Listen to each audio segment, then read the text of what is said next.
Welcome to another edition of Lying on the Beach. I'm Steve Greenberg with Lois Whitman, who's on camera. and also David. Do your last name for me again, David. David Nieves. Nieves. Who's recently married. Last week he got married, so we're congratulating him. Thank you. Wonderful. Where go for your honeymoon? I'm just kidding. Oh, yeah. Can't go anywhere. Can't go anywhere. The pandemic. Hello. Anyway, today we're going to be talking about something non-pandemic related, and we'll probably tie the pandemic in somehow or another. We're going to be talking about licensing deals. You may ask, what's a licensing deal? Well, first, let me introduce our guest. Our guest is Stephen Extract. He's got a wonderful first name. Love the name Stephen. He's a licensing guru, and he is a brand director for Informa Markets, global licensing group, which encompasses Licensing Expo Las Vegas, Brand Licensing Europe, Licensing Expo China, Licensing Expo Japan, Licensing Leadership Summit, and Licensing Global. It's a lot of licensing. And Stephen, my first question has to be, for our viewers, can you explain what's a licensing deal? What is licensing? Give us a little, what do they need to know about that? So pretty as simply as possible, licensing is essentially when you are leasing another company's or another person's intellectual property to use on your products, services, or experiences. It's basically a marketing tool to sort of get you into the market quicker.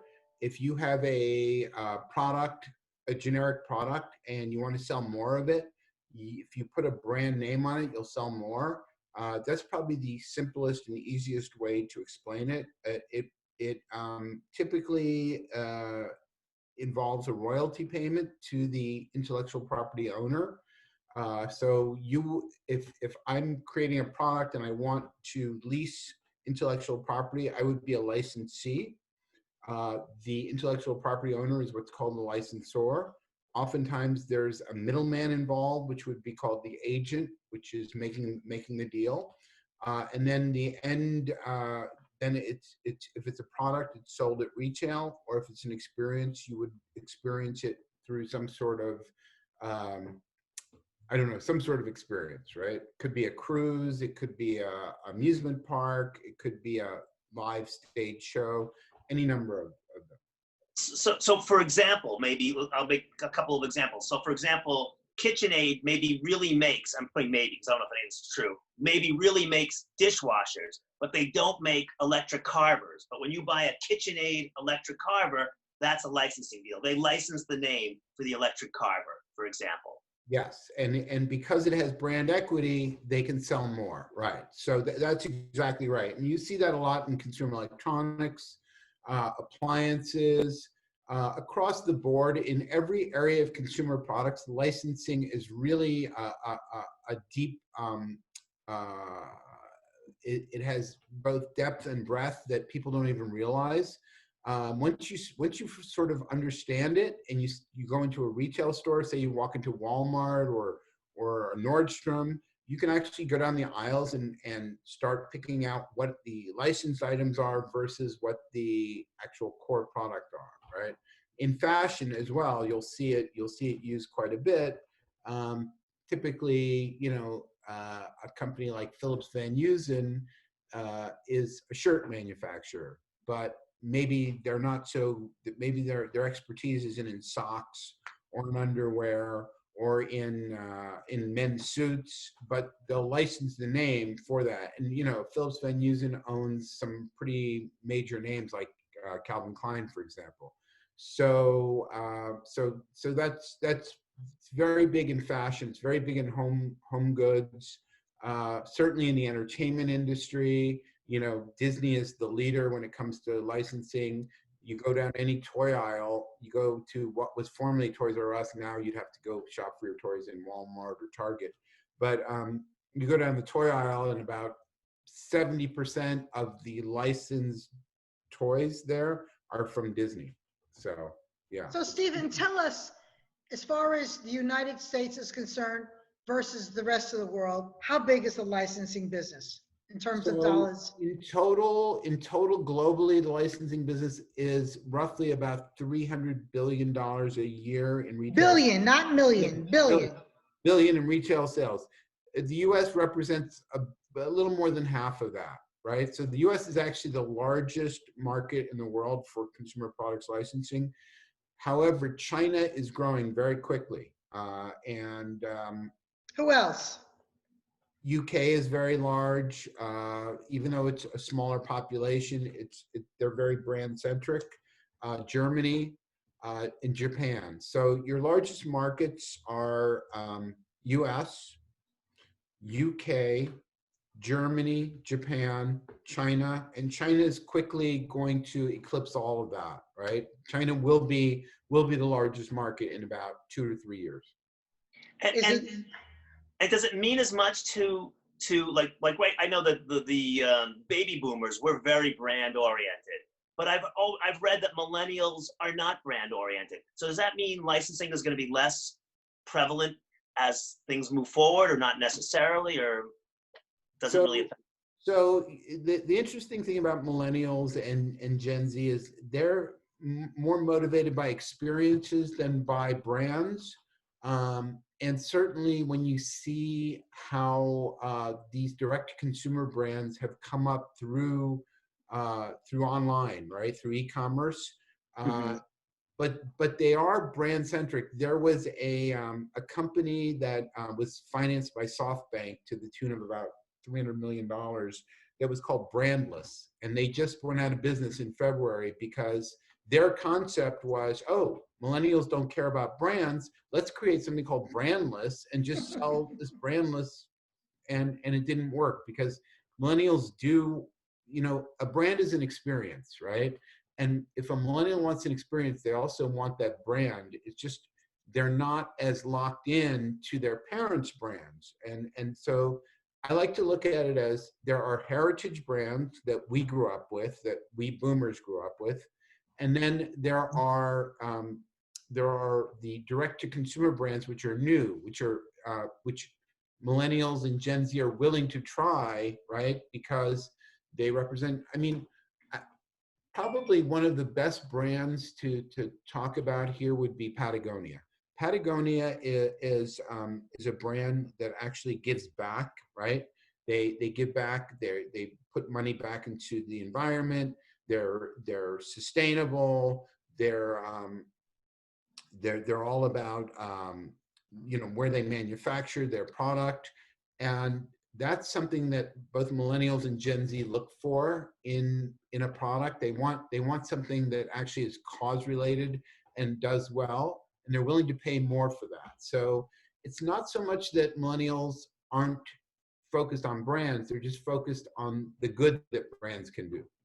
But in the case of Patagonia, for example, so they right now, they're just their brand. You buy their product, they give money to whatever. But if they were to license their name to some other company that makes, I don't know, makes dinnerware, not necessarily then the same thing will happen. So sure, you'll be buying that dinnerware, it'll be Patagonia dinnerware, but none of that will be going to charity. So they'll have licensed their name, but not necessarily their spirit and soul into the dinnerware side of the business. That's right, and that's why Patagonia doesn't really do any licensing. Right. Right. Because it's very controlled. They want to control their distribution. They want to control their messaging. They want to control their brand, and they want to control the product. So yeah, in that case, yes. But it's interesting during this pandemic. What we're finding is that all age groups, but certainly millennials and Gen Z are going towards the familiar. And so what we're seeing is brands like Kraft Heinz, right, which was actually starting to decline because millennials were much more health conscious and didn't want to eat the processed foods that, Kraft American cheese, right?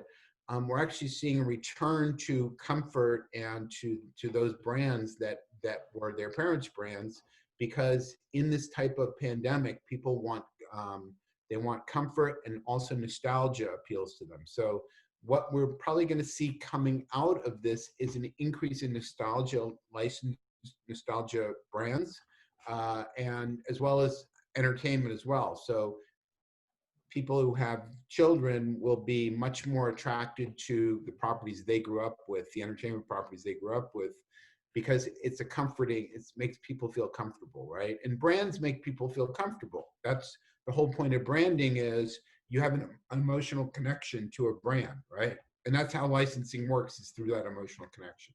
So Stephen, is there a change now during this pandemic in terms of which licenses are big or sales have gone up and down? How has it impacted the licensing business?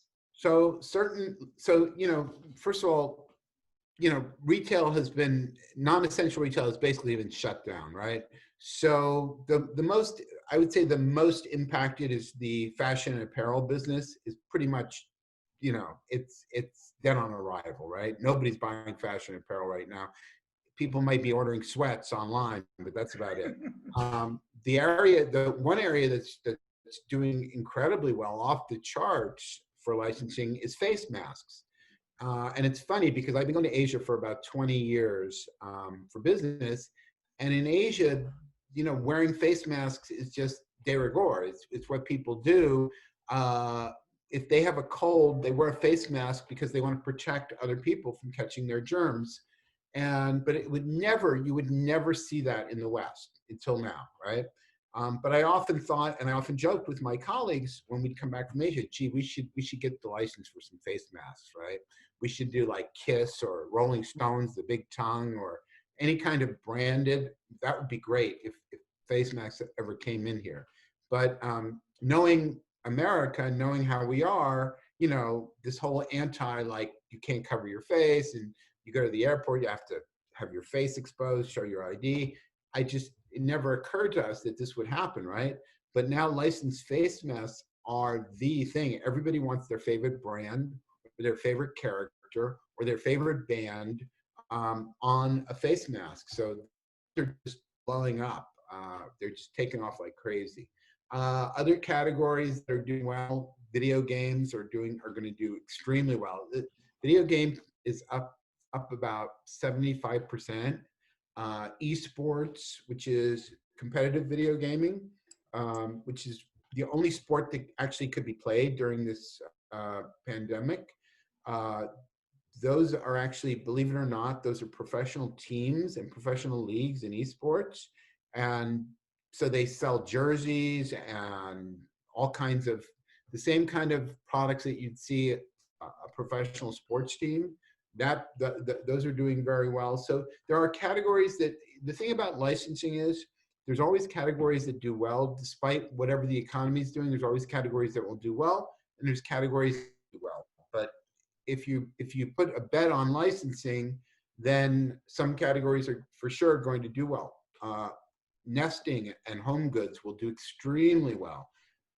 Everyone's staying home now, right? So people want and everything into your house through Zoom. People want their house to look good, so they're looking to get artwork. They're looking to get home furnishings. So, and that's, licensing exists in all of those areas. So Stephen, one thing I could never understand, you mentioned home furnishings. Somebody would show me a material. It could have been just geometric design. And they say, oh, we're licensing this. And I go, what? How does that work?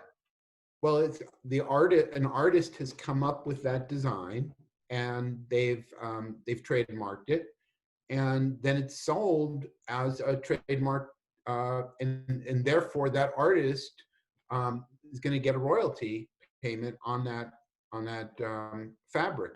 But if you see in home furnishings today, in the home furnishings business, it's become a very big celebrity business. You've got the Scott brothers, who are also known as the Property Brothers. Right. They've got an entire line of home furnishings. You've got someone like Kathy Ireland, who was the famous swimsuit model from the early 80s. She's got a multi-billion-dollar company that's all licensing. It's all licensing. And she does office furniture. She does home furniture. I mean, certainly you look at Martha Stewart, still, believe it or not, Martha Stewart's still going, not as strong as she once was in licensing, but the Martha Stewart brand is still out there. and in every category of home furnishing you can think of. So what is the appeal about Kathy Ireland that it would make her a multi-million-dollar business? It's uh, not her. What is it? it is actually so interesting. Kathy Ireland actually runs her company. She's a very smart businesswoman. What the appeal was, somehow the way she got into licensing 25, 30 years ago was a sock manufacturer came to her and said, "We want to put your name on socks." And she's like, "What? Socks? Why?" And they're like, "We just think they'll sell with your name on it." Okay, fine. And they did. And so her business started to expand. Um, she brought in the designer who worked with Elizabeth Taylor to come up with the Elizabeth Taylor Diamonds perfume, which was, by the way, a top-selling perfume. I don't know if you recall that, but was probably one of the highest-selling perfumes ever was the Elizabeth Taylor Diamonds perfume, right? Diamonds, right. Right, and pure license. And Elizabeth Taylor had nothing to do with that. But Kathy Ireland actually developed her business, and what she does, what Kathy does, Kathy gives back, gives money to charity. She's very charitable. She's always looking to give back, and that's one of the areas that's really helped her in her licensing, is that her fan base, which are women of a certain age, understand that, and they really buy into it. So before we go, I'm sure Steve has a bunch of more questions, but what were some of the biggest success stories in licensing? You mentioned Disney, but who are they, somebody else that we would recognize? Oh, well, one of the, I mean, there's so many. Like Pokemon?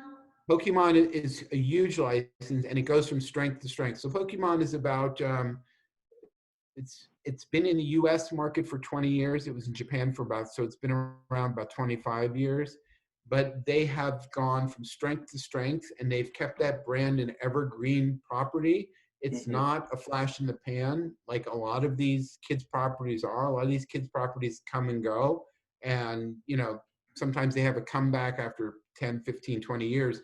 Pokemon has consistently performed really well. It's really kind of a standout property, multi-billion-dollar property, and partly is because the Pokemon company they keep inventing new ways to sort of keep their fans really Engaged, right. engaged. Yeah. And any others that you could mention that our audience would say, "Oh yeah, I didn't realize that they're that big." You could look at, well, let's take Coca-Cola, for example. Coca-Cola, which is very old heritage brand, it's about 130 years old, but they've done an enormous job of in the fashion apparel licensing. And what I like to use Coca-Cola as an example, because Coca-Cola doesn't look at licensing as a way to drive revenue. They look at licensing as a way to get advertising for their core product.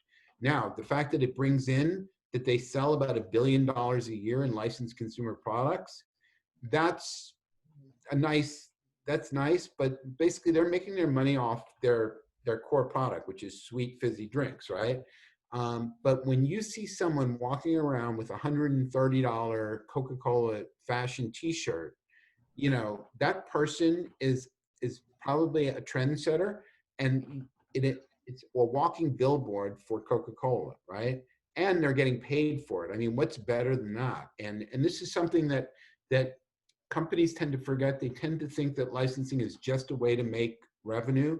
But if you look at it as a marketing tool for your brand, that when your brand is on a product or service or experience, and people are using it and they're happy about it, then you're actually getting free advertising and you're getting paid for it. So I don't see what could be better than that.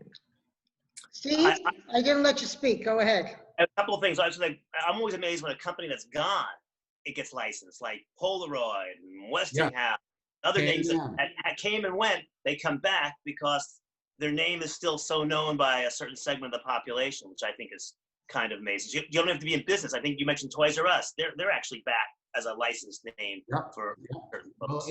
And the airline Pan Am, which never came back, but someone bought the brand, and they're doing they're doing suitcases, they're doing retro products, and they're doing extremely well, extremely well. And speaking of brands, I Yeah. don't think I can go any further without talking about our sponsor who powers Lying on the Beach on Camera, and that is the Handle Stick. I have to stand here to show it. Lois has one on her phone right now. Handle, which is this little device. There you go. You can attach it directly to the phone or directly to a case. And when you pull it back, you can actually hold your phone that way, which makes it really easy to use. But it's also a kickstand, as Lois is demonstrating right now. So you can use the phone both horizontally or vertically. And again, it's just an easy way to hold the phone as well. Lois, you can show us holding the phone as well. Hold it like that, like that. There we go. And it comes in 40 different colors and shades, or at least 40, maybe a lot more actually. These two are, I don't know, they don't show well on my virtual screen, but they're in front of me, they do. And if you want more information on the Handle Stick, you go to www.handle, Handl, New York, NEWYORK.com, however you spell New York, and handlenewyork.com. And the starting price on this product is incredibly just. David, how much is it? $10. That's right, just $10. So please check out Handle. And one day people will be licensing the Handle name. I'm absolutely sure of it. So I think we're set. Lois, any other questions for our guest? I have another question for Stephen. What do you think is going to happen with the pandemic? How will that impact the business? I don't know if I asked you that already, but I don't remember the answer. It already has impacted the business. So we've already seen 2 major licensees go into Chapter 11. There'll be a lot more. Typically, a lot of licensees are small businesses. So if you think about like the people who manufacture T-shirts or manufacture smaller products and appliances, those tend to be smaller businesses. There are large businesses that can get the loans and will be able to sustain themselves, but we're going to see a big shakeout in the business. And you're also seeing a lot of retailers falling by the wayside. JCPenney, Neiman Marcus. I mean, the list goes on and on. The whole ecosystem of brick and mortar retail is falling apart, and this is just speeding it up. So what we're also going to see is that a lot of these companies, both licensed stores and licensees, are going to have to develop online stores. And there are companies that are helping them do that. Some, obviously, Disney already has its own online store. You know, Coca-Cola has its own online store. Discovery Communications has its own online store. But it's something that is going to be necessary for these companies to do business.